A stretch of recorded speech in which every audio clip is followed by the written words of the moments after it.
1945. Berlín estaba en ruinas. Adolf Hitler estaba muerto. Dos ejércitos se encontraron en los escombros de la capital alemana. Los soldados americanos y soviéticos se dieron la mano. Compartieron cigarrillos. Sonrieron para las cámaras en blanco y negro. Eran los grandes aliados. Juntos habían derrotado al mal absoluto y salvado al mundo. Pero esa sonrisa era una mentira táctica. En ese exacto momento, sobre las cenizas de Europa, comenzó la guerra más peligrosa, larga y silenciosa de la historia humana. Estados Unidos y la Unión Soviética no tenían absolutamente nada en común. Eran como el agua y el aceite. Uno veneraba el dólar, la propiedad privada, la religión y el mercado libre. El otro adoraba el control absoluto del Estado, el ateísmo, el comunismo y el puño de hierro sobre la población. No cabían los dos imperios en el mismo planeta. Alguien tenía que ceder, y ninguno de los dos estaba dispuesto a hacerlo. Europa quedó partida por la mitad como un pedazo de pan. El primer ministro británico Winston Churchill lo llamó el telón de acero. Fue una cortina invisible pero mortal que dividió al continente. De un lado quedó el bloque occidental, brillante, capitalista y financiado por los millones de Washington. Del otro lado quedó la oscuridad satelital, gris, controlada y vigilada por Moscú. Pero había un problema gigante. No podían declararse la guerra directamente. Si un solo tanque americano cruzaba la línea y mataba a un soldado soviético, al día siguiente lloverían bombas nucleares sobre Nueva York, Washington y Moscú. El mundo entero se convertiría en ceniza radiactiva en cuestión de horas. Los estrategas militares del Pentágono lo llamaron destrucción mutua asegurada. Era una locura perfecta y aterradora.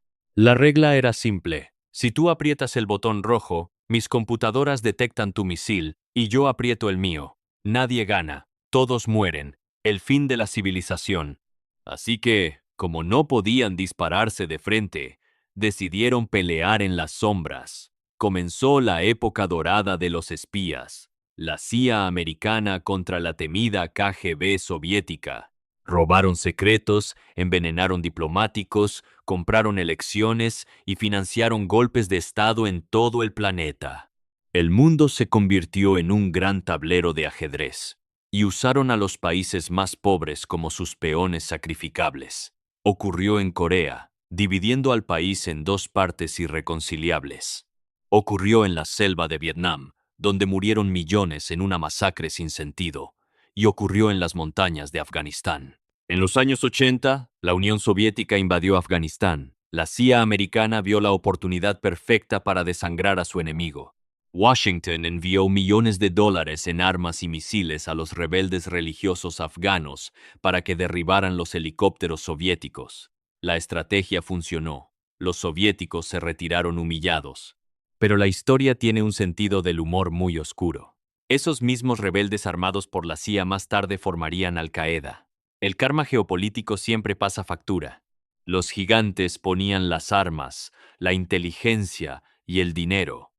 Los países pequeños ponían la sangre y los muertos. Millones de muertos para que Washington y Moscú midieran sus fuerzas sin tocarse. Y no solo pelearon en la tierra, pelearon en el cielo. La carrera espacial fue otra obsesión de la Guerra Fría. Cuando los soviéticos lanzaron el primer satélite llamado Sputnik, Estados Unidos entró en pánico. Sentían que Moscú los vigilaba desde las estrellas. Cuando los soviéticos enviaron al primer hombre al espacio, Washington sintió vergüenza. La respuesta americana fue brutal.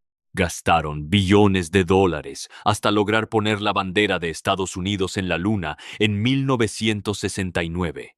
Todo era una demostración de poder, todo era un mensaje de intimidación.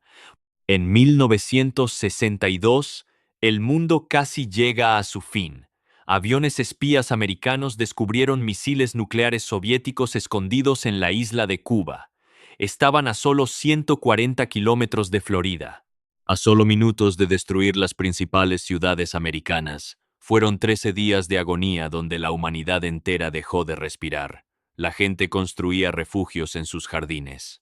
Finalmente, tras negociaciones secretas en la madrugada, llegaron a un acuerdo en el último segundo. Moscú retiró los misiles.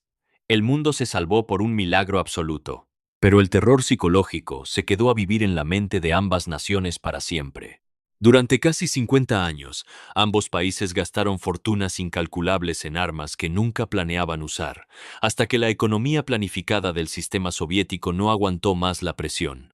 1991, el milagro de Occidente. El imperio comunista colapsó por su propio peso.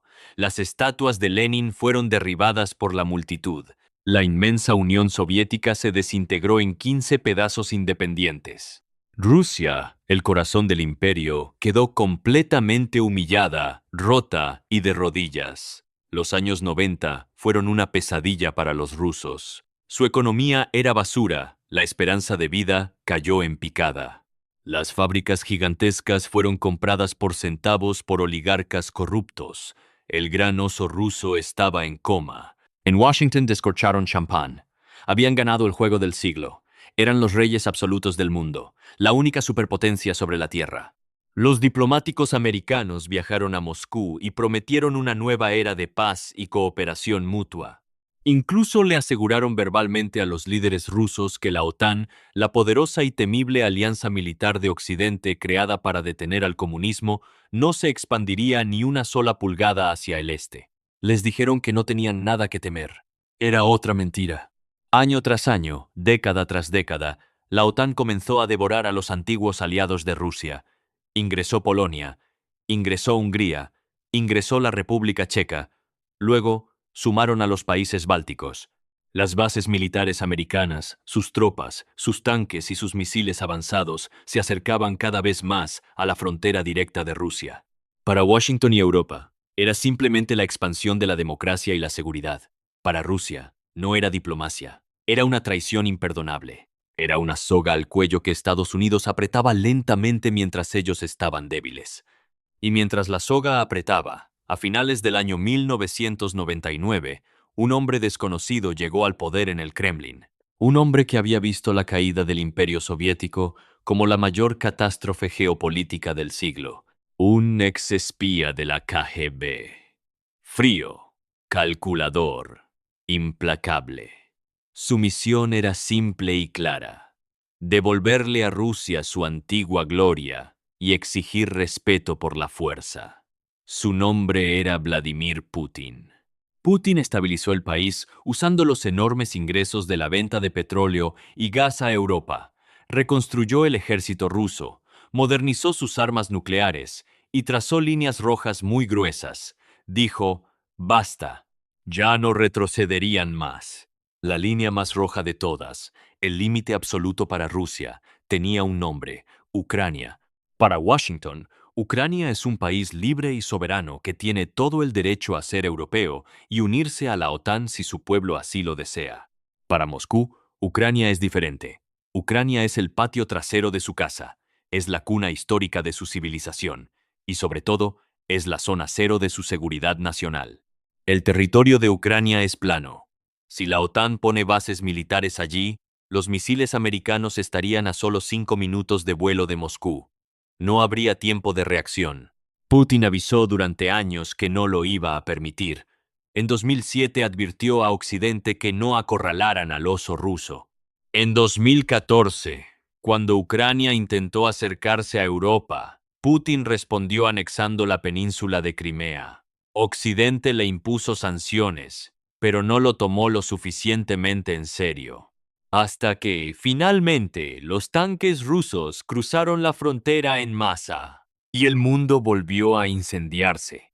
Hoy, las trincheras en Europa del Este están llenas de sangre otra vez. Las ciudades están destruidas. Estados Unidos y Europa envían miles de millones de dólares en armamento pesado para detener el avance ruso. Rusia amenaza constantemente con usar su arsenal nuclear si se siente acorralada. Las economías globales tiemblan por el precio de la energía y los alimentos. Pero si prestas atención a la historia, esto no es un accidente, es un diseño meticuloso. La Guerra Fría nunca terminó realmente, solo tomó una pausa de 30 años para respirar y recargar las armas. El conflicto profundo entre Estados Unidos y Rusia no solo divide al mundo, en realidad, les sirve a los dos bandos.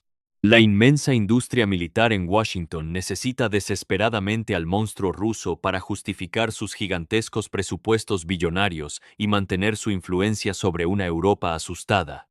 Y el Kremlin en Moscú necesita la amenaza constante del imperialismo americano y de la OTAN para justificar su puño de hierro en casa y silenciar a su propia oposición interna.